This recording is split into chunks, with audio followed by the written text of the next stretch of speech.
Hello, this is Rudy Giuliani, and I am back with another very interesting episode of Rudy's Common Sense.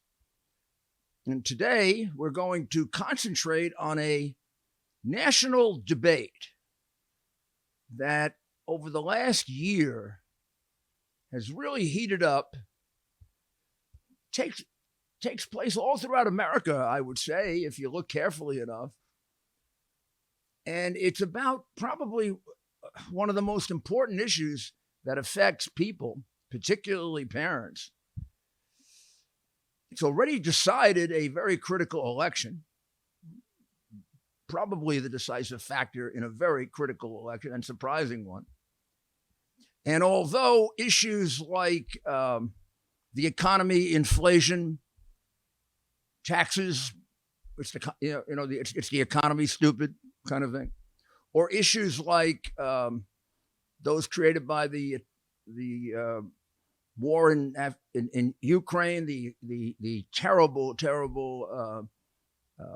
dishonorable conduct of the Biden administration in Afghanistan that brought on the Ukraine, although those appear in public polls to be more important to the view of the electorate, this one is going to affect a lot of voters because it involves their children. And we could see what happened in Virginia when Terry McAuliffe stepped on a landmine, didn't he? He was ahead of Governor Youngkin by a fair number. It was going to be a close race, there's no doubt about it, but looked like he was going to win. He had all the money. He was a prior governor. He had the Clintons. It hadn't become so bad for Biden yet. I mean, he's just this week, Biden hit his lowest approval number. It just keeps going down and down. It was better 6 months ago when that election took place.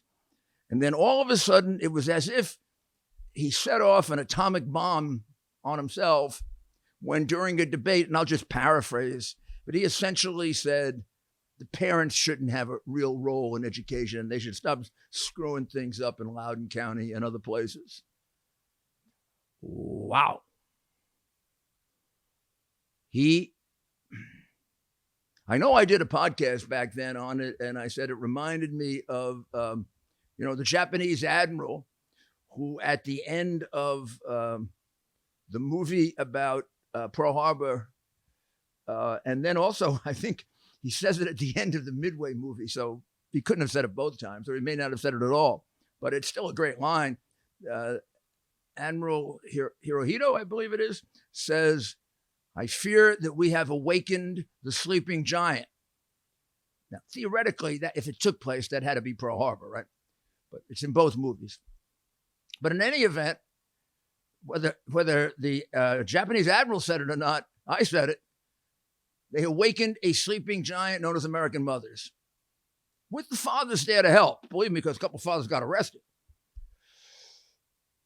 And then it got exacerbated by President Biden's stooge, the Attorney General, Garland, getting involved with one of the professional educational organizations to target parents as terrorists who maybe got a little upset at school board meetings about the fact that their children were being taught critical race theory, and they were being taught about sex at very tender ages, such as 5, 6, 7, 8, 9.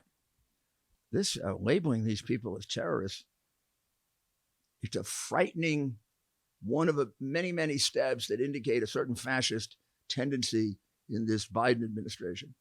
It's not just a fascist tendency. It's a pretty big indication of fascism. Both that, governing by declaration and directive, basically not really having press conferences. They're all staged. But in any event, this is a national debate that has vast political ramifications.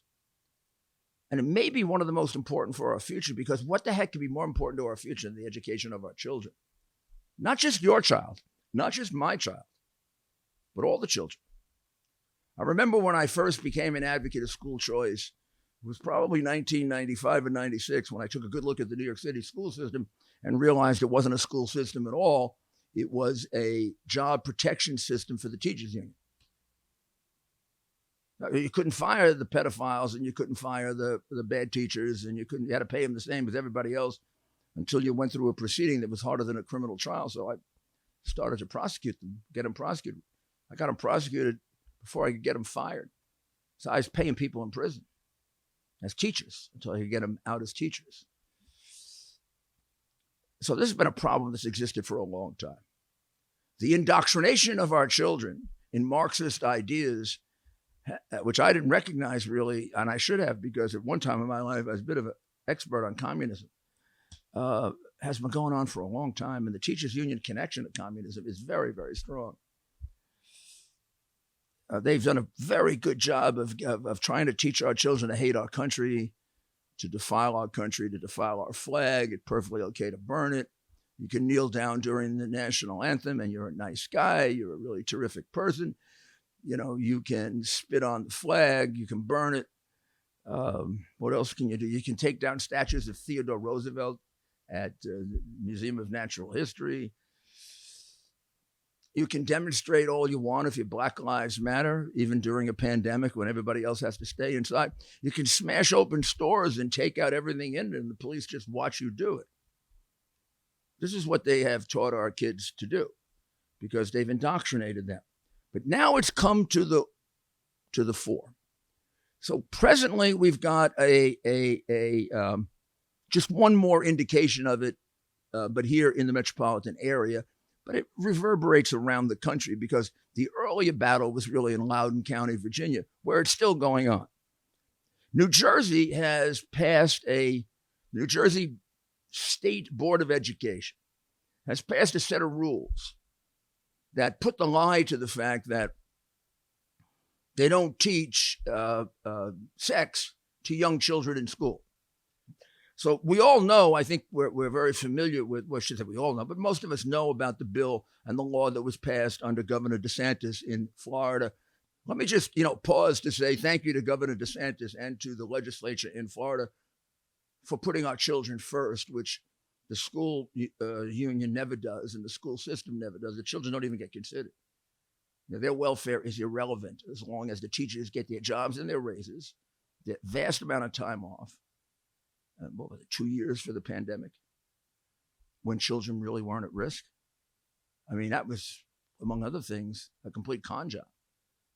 But in any event, New Jersey passed this set of rules, the state legislature did. Now, this is important because left-wingers, Democrat, phony progressives, all talk, well, they say this gender thing is made up by DeSantis. It's really not taught in schools. Now that's, again, just one more example of Democrat big lie. So let's pick up lie number one. And then we can expand it to about 50, right? So you'll see here, this is an article in the New York Post, and it points out that the New Jersey Board of Education in 2020 passed a set of rules. And the set of rules provides for a 30-minute lesson to first graders. What are they, 5, 6 first graders? Something like that. And first graders are going to be taught gender identity, and gender role stereotypes. So that's really the gender spectrum. Many organizations advocate this, and probably, I'm going to guess, I'm not going to guess, I'm going to tell you without knowing exactly the schools, it's probably taught in thousands of schools to 5 and 6 year olds. And that really means, and I've illustrated this in prior podcasts, in particular, the one in, it goes all the way back to October 22nd, 2021. And it was with John Saylor, an interview with John Saylor, who is the primary expert on this, has written very, very strong articles, scholarly articles in the City Journal, elsewhere. The name of the Name of the podcast was Gender Confusion Studies in American Classrooms. What we did was we really illustrated to you how it's taught in the classroom, what they do. And this is back, half a year ago. So the debate about whether they do it or not is just a phony debate. But they keep saying, and first of all, they named this legislation that DeSantis passed as Don't Say Gay, as if the bill contained a provision that said you can't use the word gay or you had to reject homosexuality. There's no such thing in the bill. I don't know why the press then repeats a flat out lie. This bill is not about being gay, first of all. It's about teaching sex, and at what age do you start doing it? And do you teach as an accepted doctrine that gender is not binary? Do we accept that? Is that science? Or is that political Marxist ideology? Are we two genders or more than two genders? I do not believe that's been resolved. And if it's going to be taught, it should be taught to people at an age in which they can analyze it for themselves and come to their own conclusion about it and read both sides, not a 5 or 6 year old. That's not teaching. That's brainwashing. So what this really did was it exposed something, not just for itself, but something that's been going on for 20 years, 30 years. The Marxist Teachers Union has been brainwashing our children for a long time, and it really was one of the benefits that came out of the pandemic, that parents watching it on television, hearing more about it, started to hear things like Johnny or Mary coming home and saying, "Teacher wanted me to affirm today whether I'm a boy, a girl, or I have a little indecision about one or the other." Well, I don't know how you would react to your child coming home saying that teacher. I never had that reaction or problem because I went to Catholic school, and I can't imagine Sister Margarita saying to me when I was in kindergarten, "Are you a boy or a girl?" The Board of Education in New Jersey in 2020 passed a rule that it's a 30-minute lesson plan called Pink, Blue, and Purple. It aims to teach a 6-year-old to define gender identity, and gender role stereotypes. It also includes instructions for teachers to tell students that their gender identity is up to them, according to materials already distributed at a February 22 meeting at the Westfield Board of Education. You might feel, this is a quote, "You might feel like you're a boy, even if you have body parts that some people might tell you are girl parts." The lesson plan says to a 6-year-old, "You might feel like you're a boy, even if you have body parts that some people might tell you are girl parts. You might feel like you're a girl, even if you have body parts that some people might tell you are boy parts. And you may not feel like you're a boy or a girl, but you're a little bit of both. No matter how you feel, you're perfectly normal."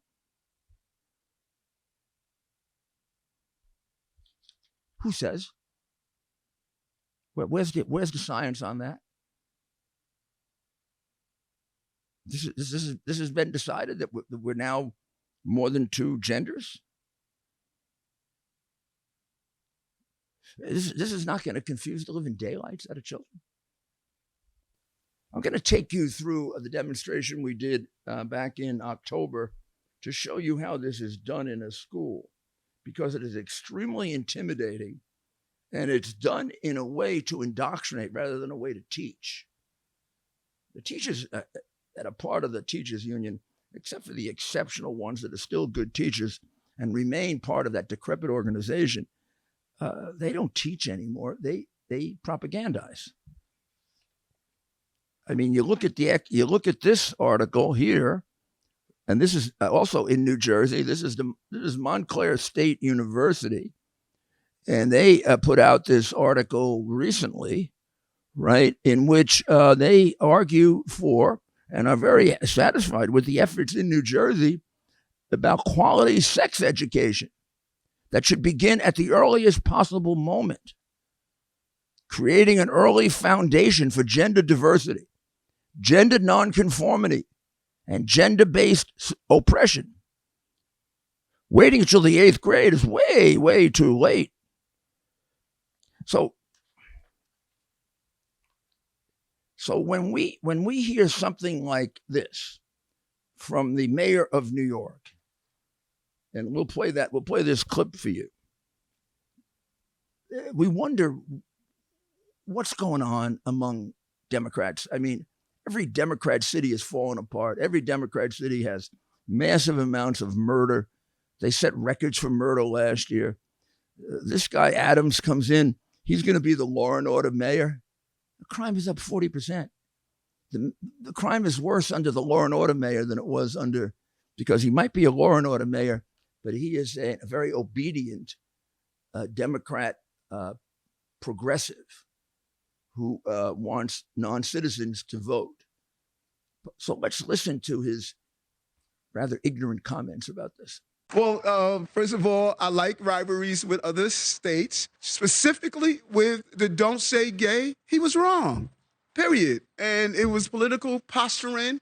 He's aware that in their school system at that age, they don't do sex education. So why was the bill passed? What was the purpose of that?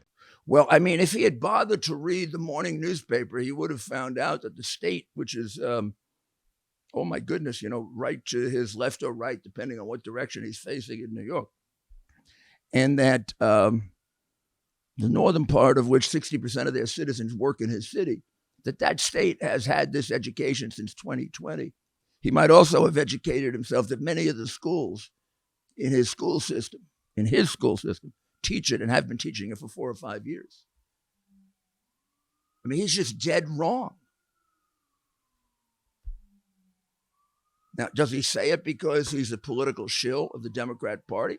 Does he say it because he's ignorant? Does he say it because that's what you're supposed to say? So the New York Times likes you?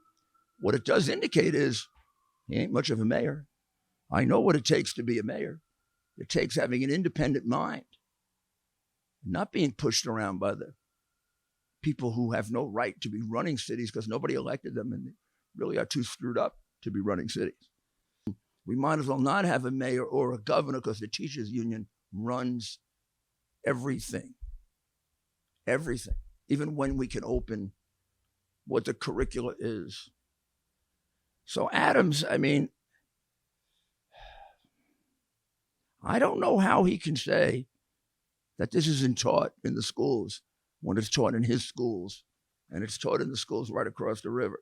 So let's listen to Ron DeSantis speak for himself, because he does a damn good job of speaking for himself. When he says this isn't happening, I mean, New Jersey just came out saying they were going to put gender ideology in 2nd grade. We've seen curriculum put out, and in Florida schools, but around the country, where they're trying to teach kids to be, quote, gender fluid and all these other things. And so what we did was absolutely appropriate. Parents in Florida want to send their kids to school without having to worry about some of these things injected into the curriculum. It was the right thing to do. Now, just in case you think it's only New Jersey and New York, here's an article by another expert on education, Betsy McCoy, and she points out that this is taught all over the country. Sometimes it's taught under names like SEL, social and emotional learning. And social and emotional learning is taught in the West Hartford, Connecticut school system to elementary schools. Teachers are teaching non-binary gender and having children select their gender at very, very early ages, that the gender assigned to them at birth may not be correct. And she writes that fighting SEL is an uphill battle because it's not only favored by the left-leaning educational bureaucracy, it's also a big business. And she talks about all the people who teach this, including Attorney General Merrick Garland's son-in-law, who's the founder of Panorama Education, a company raking in millions selling this garbage SEL material to school districts. That's the same Merrick Garland who decided that parents who object to it are terrorists. Think that was corrupt? Why does this happen in the Democratic Party all the time? Hunter Biden, you know about, but Hochul's husband is a big beneficiary of a deal that's going to cost us $4 billion to build a stadium that should have been built in the city of Buffalo. She can't get that accomplished. Not going to help anybody in Buffalo. And it favors a particular union. But also, her husband is going to make a fortune. Or Merrick Garland's going after parents who are objecting to the kind of work that his son-in-law's company does. So he labels them terrorists? I don't know. Parents who don't want their kids to have to select if they're boy, girl, or something in between at 5 or 6 are terrorists? Or they don't want their kids taught that America is a systemically racist country, which is what the president and the attorney general believe? In America, we don't have to believe what they believe. We don't. You know, I could give you example after example. They do the same thing with critical race theory. They say, oh, no, that's not taught. It's just taught in the colleges. Like hell it is. I have materials from 30, 40 different schools where it's taught. Here's a wonderful young teacher who was forced to teach it in California. Her name is Callie Fontanilla. She was threatened. She was bullied because she wouldn't teach critical race theory in the socialist state of California. And then the coup de grace was she described to young people that Black Lives Matter is a Marxist organization that promotes the killing of police officers. Well, she quit. She went to Florida, where she is allowed to teach the truth about Black Lives Matter, critical race theory, the 1619 Project, and all those things that are false and are designed to destroy your love for your country. And we'll get to the rest of that as soon as we come back. We'll take a short break right now. Think your homeowner's insurance covers home title fraud? Think again. And neither does your common identity theft program. The FBI calls home title fraud one of the fastest growing crimes, which is why you need to go to HomeTitleLock.com, America's leader in home title protection. Here's the problem. The deed to your home is the only document that proves you own it. And the deeds to all of our homes now are online. In minutes, a criminal can find and forge your name off the deed to your home and refile as the new owner. Like Jeff, who spent a fortune in legal fees after a thief forged himself onto the deed to Jeff's home and took out loans. Jeff didn't have home title lock then. He does now. Or Deborah, who thought our common identity theft service would protect her. Then a criminal got onto the deed to a home and had her evicted. Deborah has home title lock now. HomeTitleLock.com is your peace of mind, and the deed to your home is protected. Visit HomeTitleLock.com. HomeTitleLock.com.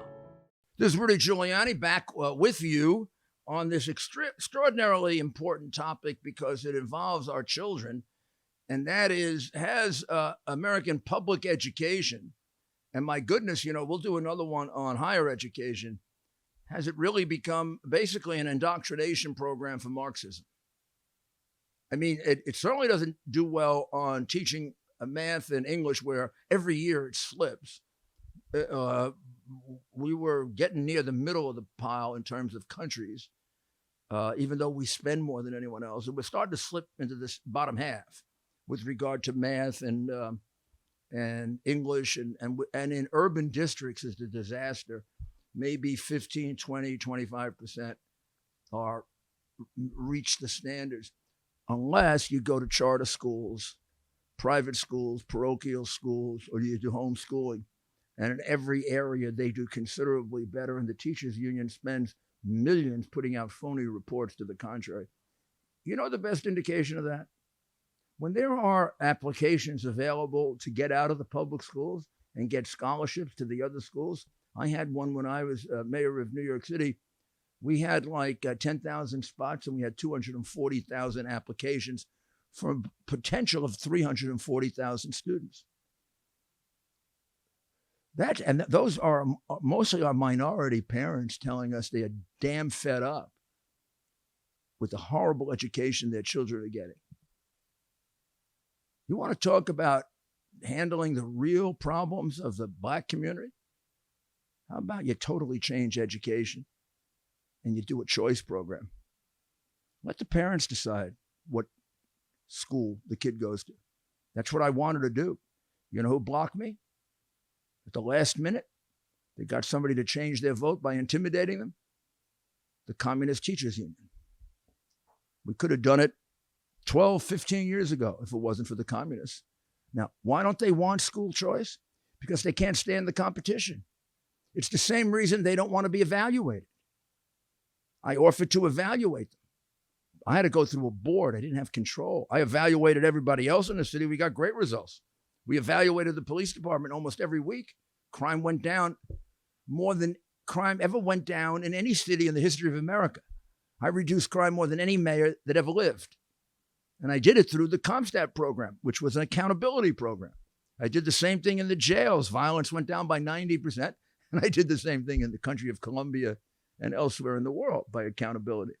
But teachers can't be held accountable. Everybody else can, but not teachers. Even if kids fail, because kids don't count in the school system. Only the teachers count. Their raises, their stability, their inability to fire them. So you see that parents are very, very concerned. This isn't being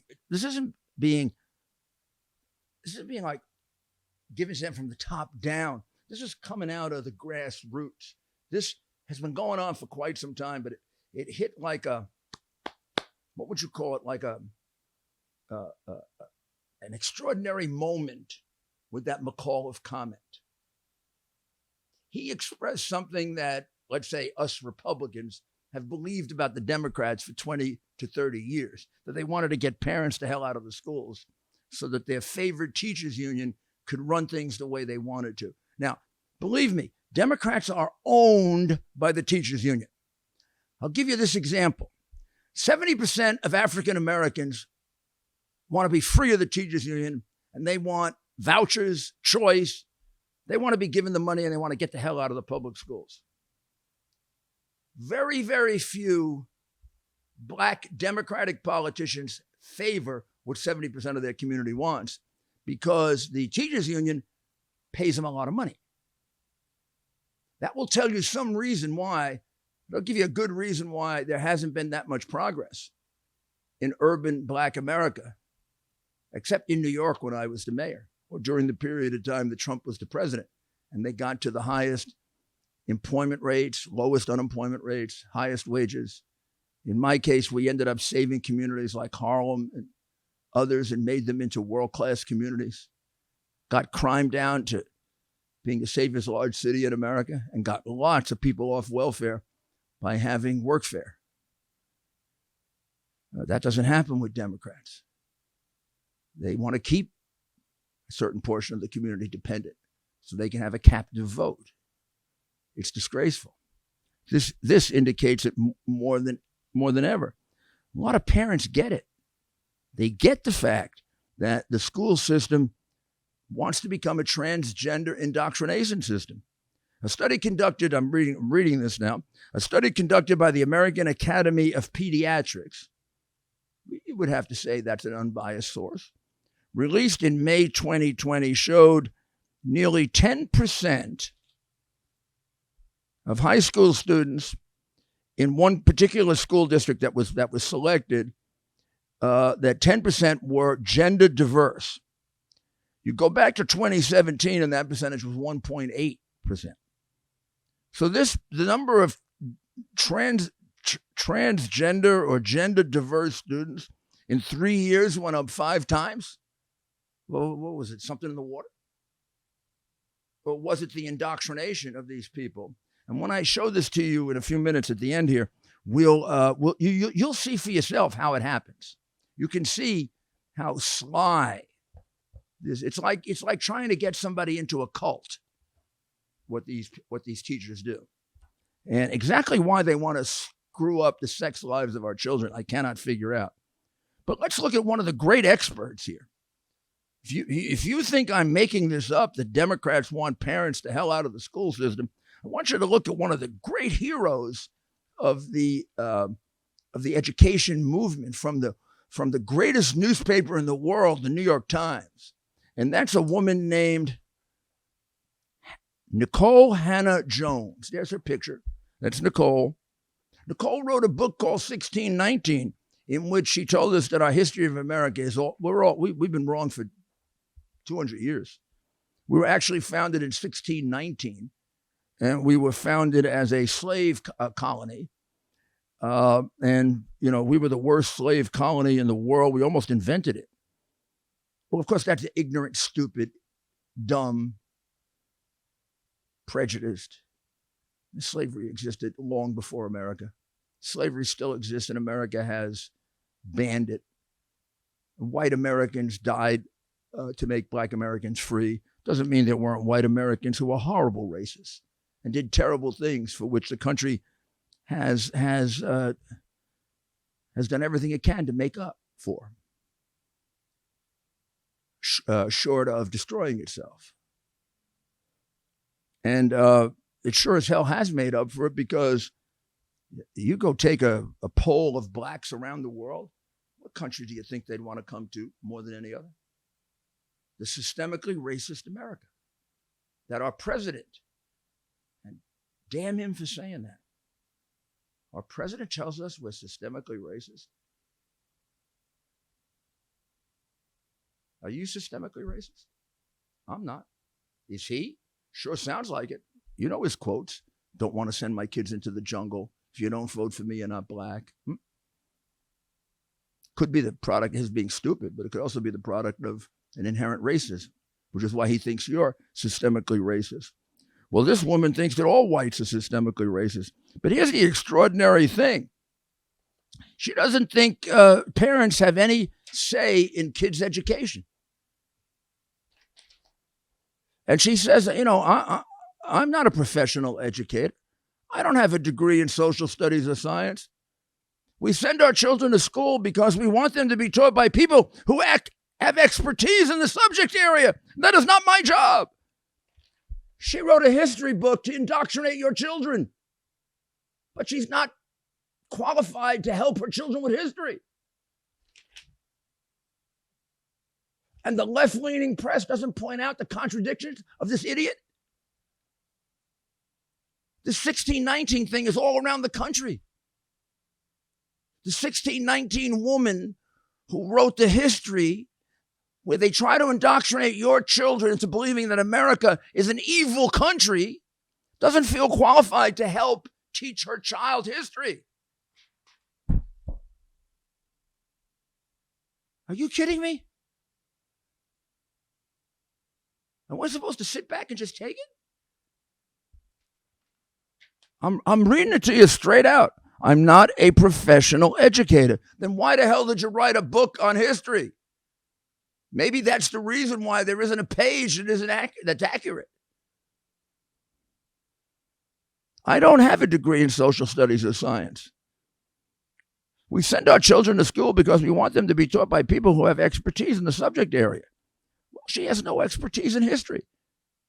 But she wants to indoctrinate your kids into believing that this country is a slave country, has been and will always be, based on no expertise. And the left-leaning, corrupt media does not expose that contradiction that would help the education of your children. Well, there's a particularly good author who has done great work on this, John Saylor, in the City Journal. I'd really recommend his articles recommend his articles to you on both the subject of transgender indoctrination and also the equally pernicious critical race theory, which they lie about and say is taught only in the colleges, except it's taught under other names in the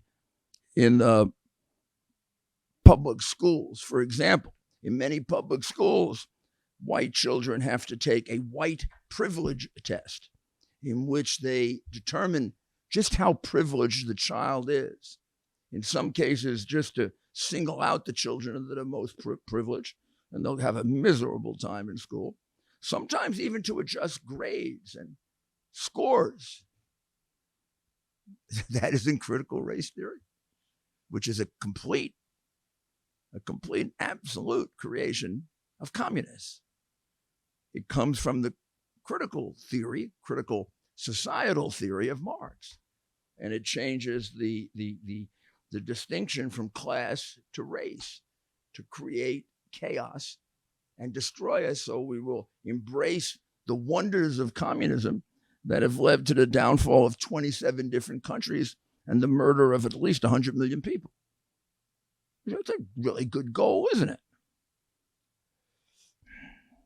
Well, when they tell you they don't teach this in school, they are lying. I'm going to just illustrate for you in conclusion so that you understand it, what the general program is in a public school. You can see a demonstration of it way back in October of 2021 when I did it after John Saylor had educated us on it in gender confusion studies. And it might be good to go back to that because you can listen to some of John's views on it, which are extremely well documented. And also, just so you don't think this is a new thing that came up in the McAuliffe-Youngkin election. This is a thing that's been going on for 20 years that got exposed. And we're not going to let it go because it involves the future of our children. So basically, the way this works is, and it comes under the names of different organizations. The gender spectrum originally was supposed to be for 5th grade, 9 to 10 years old. New Jersey wants to use it for the 1st grade. But whether it's the 1st grade or the 5th grade, and it's being used in the 1st grade in numerous places, they ask you to come up as a student, and they ask you to determine biologically, are you a boy or a girl or in the middle? As a matter of expression, do you express yourself as a boy or a girl or in the middle? And your identity, how do you feel on the inside? Do you feel like a boy or a girl or in the middle? They usually put this up on the board, and they have a kid come up and say, middle, girl, middle, or whatever. Now, this may be the reason why in some of these studies, 80% end up in the middle. The rate of transgenderism in America has been like 1-2%. You get 80% who think they're in the middle. That isn't indoctrination. That isn't inserting in their mind an idea they don't have. And it just seems cool to have it. Children are notoriously prone to follow the leader, right? And I'll tell you another thing that I don't know if this has been a part of a study or it was anecdotal, but basically I've been told if the first couple of students did come up and check this off, whether we're talking about the 1st grade, 2nd grade, 3rd grade, 5th grade, whatever, if they come up and they check this off, and they check off right here, very assertive, biology, I'm a female. Expression, I'm a female. Or girl, they would say there. Identity, I'm a girl. And the boy, I'm a boy, I'm a boy, I'm a boy. It ends up about 20% end up in the middle, which is still way above the 1 to 2% in our society. But if the first couple that come up say, well, biologically, I'm a boy, but I really feel like expressing myself as a girl. And on the inside, I don't know what I am. You end up with 80% in the middle.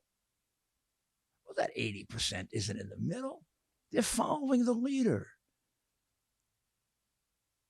They almost know the teacher wants them to say that they're not sure. What would you present this for?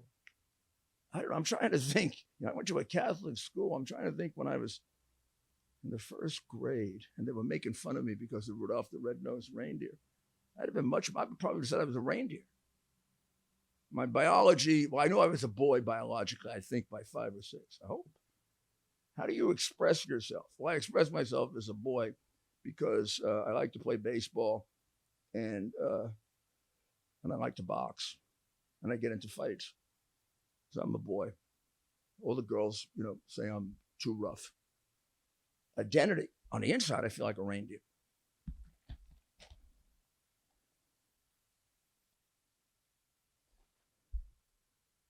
My view, personal view. Now, just my personal view.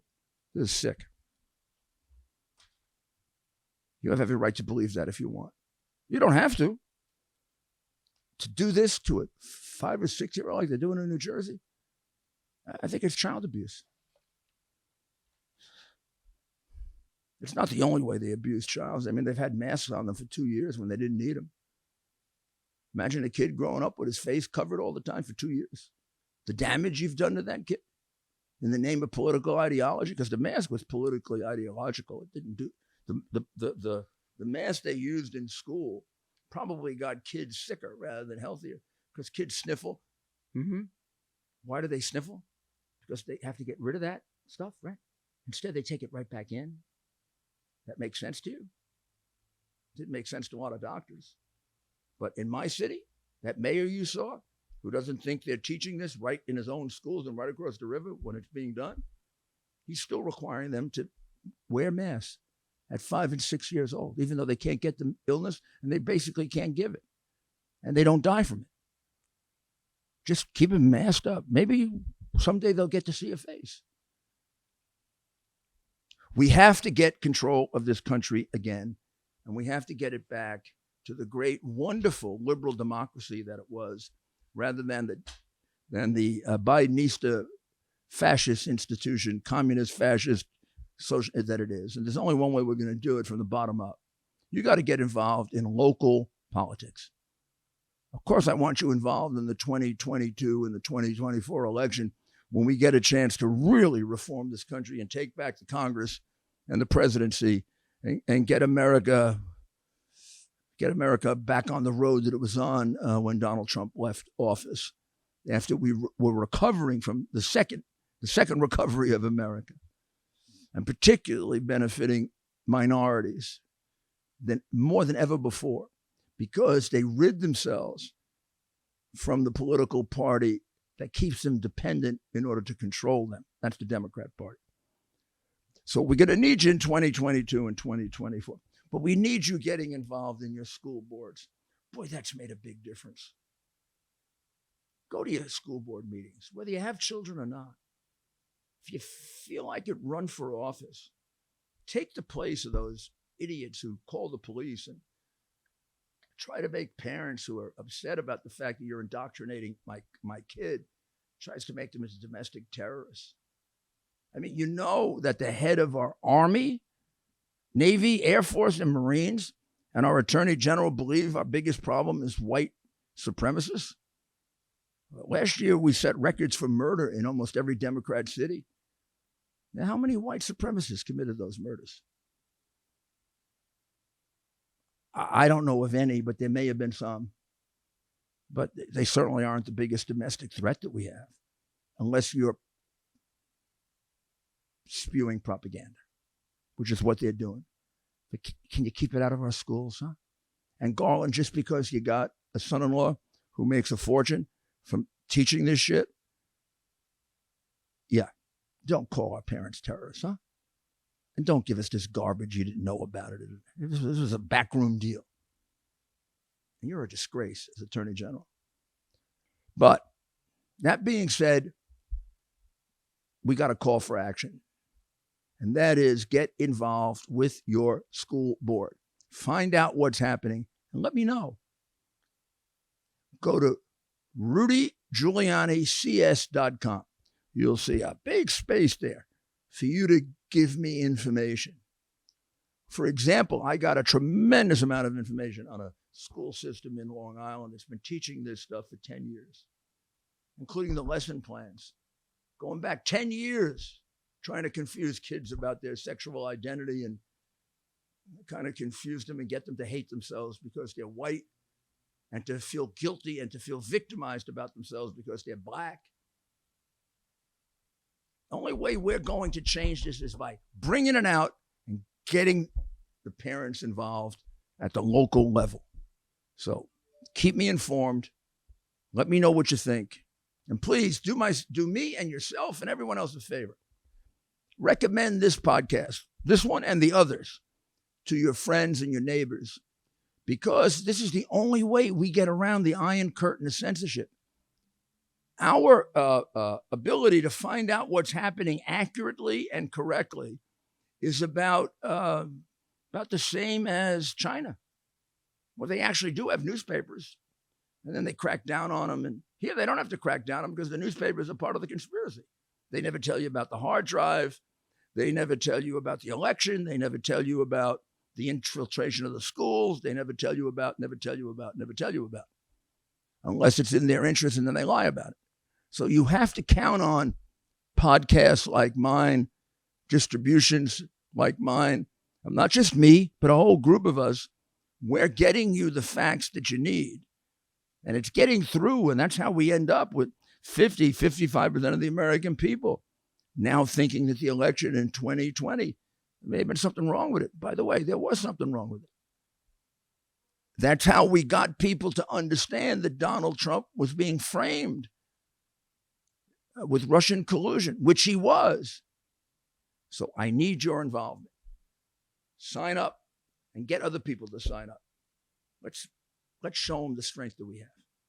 We'll be back in a few days with a very, very similar and important subject. In the meantime, communicate with me. It would help a lot. Thank you, and God bless America.